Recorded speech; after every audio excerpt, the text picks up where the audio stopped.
Bharatiya Janata party के द्वारा शहर के निजी पैलेस में जनसंवाद बैठक का आयोजन भाजपा के उम्मीदवार व पंजाब प्रदेशाध्यक्ष अश्विनी शर्मा की अध्यक्षता में किया गया, जिसमें विशेष रूप से केंद्रीय जल शक्ति मंत्री गजेंद्र सिंह शेखावत और doctor Narendra Singh all India secretary BJP व सह प्रभारी पंजाब विशेष रूप से उपस्थित हुए। अपनी बात रखते हुए अश्विनी शर्मा ने 2012 से लेकर 2017 तक किए गए अपने कार्यों पर रोशनी डाली और इसके बाद केंद्रीय जल शक्ति मंत्री गजेंद्र सिंह शेखावत ने अपने संबोधन में यहां प्रधानमंत्री मोदी द्वारा किए गए कार्य पर चर्चा की। वहीं पर उन्होंने पंजाब में बढ़ रही बेरोजगारी, बढ़ रहे कर्जे तथा पंजाब में बढ़ रहे नशे पर भी चिंता जताई और कहा कि अगर पंजाब में भाजपा की सरकार आई तो पंजाब एक बार फिर से खुशहाल पंजाब होगा। इस मौके पर जिला प्रधान विजय शर्मा, राकेश शर्मा, पूर्व मेयर अनिल वासुदेवा,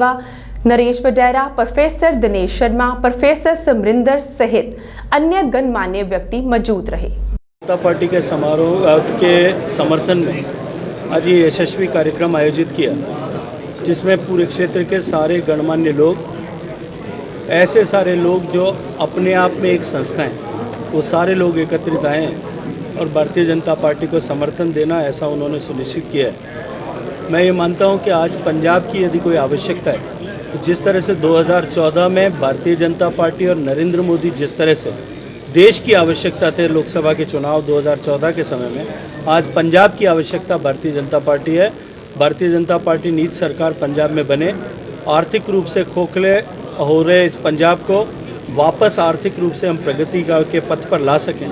पंजाब में कृषि आधारित उद्योगों की जिस तरह की संभावनाएं, उन संभावनाओं का दोहन करते हुए जो माननीय प्रधानमंत्री जी ने आत्मनिर्भर भारत पैकेज में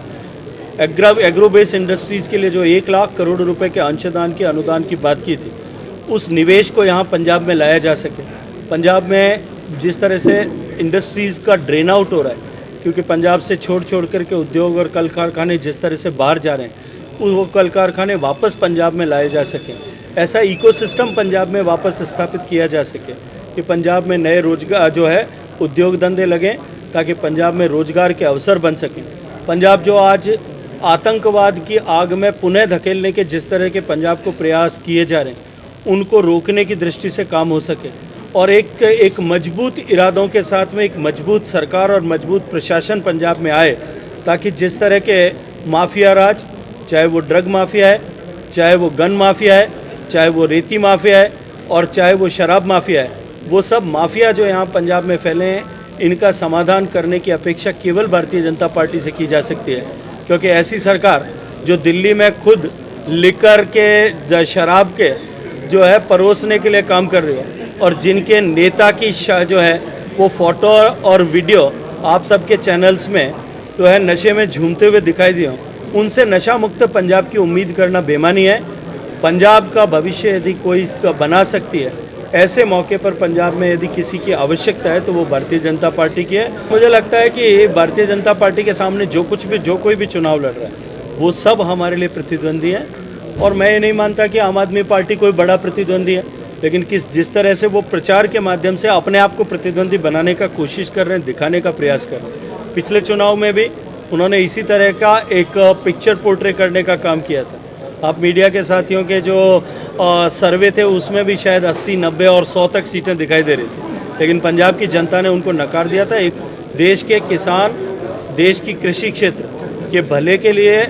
अगर किसी एक सरकार ने सर्वाधिक काम किया और सर्वांगीण काम किया, वो नरेंद्र मोदी जी की सरकार ने किया है। और ये मैं नहीं कहता,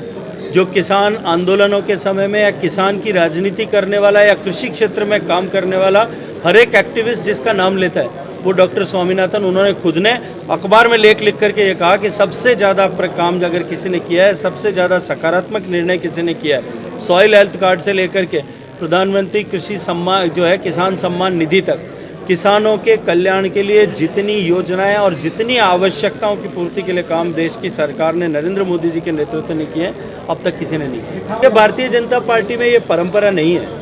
कि हम चुनाव से पहले मुख्यमंत्री डिक्लेयर करें।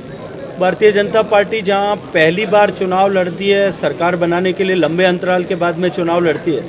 वहां हमेशा ही हम विधायक दल चुनाव के बाद में अपना नेता चुने और उसको पार्लियामेंट्री बोर्ड जो हमारी सुप्रीम अथॉरिटी है वो उसके ऊपर मोहर लगाए, ये परंपरा है। मुझे लगता है कि अब तो सुप्रीम कोर्ट ने भी इसमें संज्ञान लिया है और चीफ इलेक्शन कमीशन को, निर्वाचन आयोग को, इलेक्शन कमीशन को उसके लिए निर्देश किया है कि इसके बारे में उनको आकलन करना चाहिए। और मैं मानता हूँ कि इस तरह के झूठे नारे और देकर के, क्योंकि कांग्रेस पार्टी अगर झूठे नारे दे तो कोई नया विषय नहीं है, और आम आदमी पार्टी के नारों की हकीकत जो है और उनके जो दावों की हकीकत, जो उन्होंने घोषणाएं की उनकी हकीकत अगर किसी को देखनी हो तो दिल्ली में जाकर के देख लेना चाहिए। केवल चुनाव जीतने के लिए लोगों को भ्रमित करना और इस तरह के खोखले वादे करना, आधारहीन वादे करना। मैंने तो अभी अपने भाषण में भी कहा था कि सर्वाधिक कर्जे से जूझता हुआ प्रदेश,